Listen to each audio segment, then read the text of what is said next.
First of all, before I say anything else, I just want to say that if you do happen to feel that you can't go on at this point, please be aware that the best way of guaranteeing that things are not going to get better is by ending it all at this point.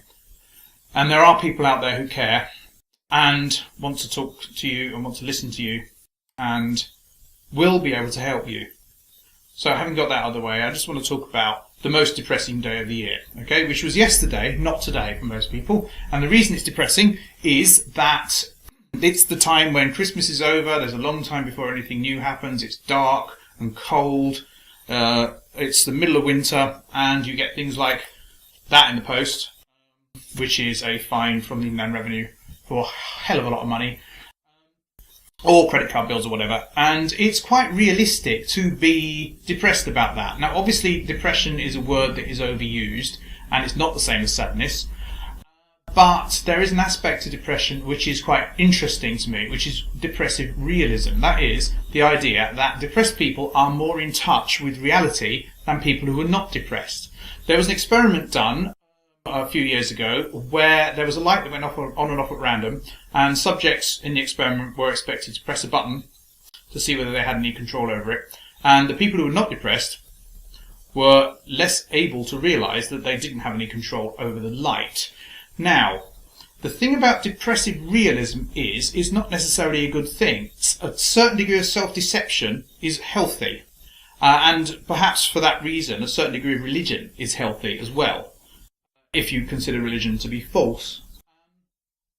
The problem with being in touch with reality is that you will then see everything in a very raw way. In the same way as if you didn't have any surface to your skin, if you had a skin disease, you'd be too much in touch with physical reality and you would injure yourself in that way, and it'd be very painful and raw and scarring. So, that's depressive realism. Now there are other things as well. There is the cognitive triad, which is negative beliefs about the self, the future, and the world. Now that's seeing things that aren't there. That's not seeing things that are there, or possibly seeing things that aren't there. And it's not necessarily accurate, but it's also a self-fulfilling prophecy, because for some reason people behave towards you the way you behave towards them. They sort of mirror your feelings. So you get picked on, you get bullied, you get mobbed or whatever because of the negativity that you're unable to stop putting out there, and you need to break into that cycle somehow. Now, I could find that bill depressing. In fact, I find it provokes anxiety. The provocation of anxiety, some people say that anxiety states and depression are the same thing, two different sides of the same coin, because of the amine theory of depression. Now, I don't really want to talk about amines now, but basically what it is that anti-depressants increase the presence of amines in the synaptic clefts and all that sort of thing, and it's not particularly interesting.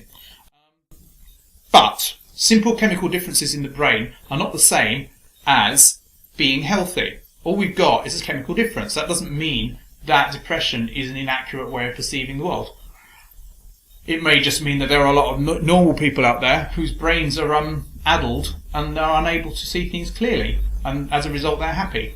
Now, it's a self-fulfilling prophecy, obviously, but another interesting thing about it is that depressed people sometimes don't see the real problems that they have and become fixated on the unreal problems.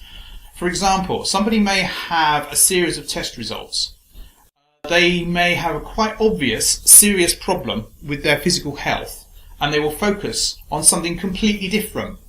And that is weird, because actually that something that's completely different may actually be really trivial and unimportant, and they will then go on to ignore the thing that's important. It's a little bit like if somebody has a phobia of dogs and they see a dog on the towpath, they jump into the canal. It's not a good way to go. So you need to have an accurate perception of the world, but depression is not necessarily an accurate perception. It's just accurate in particular areas, and it's very difficult to get from there to here, but it can be done, because I am a pretty depressive person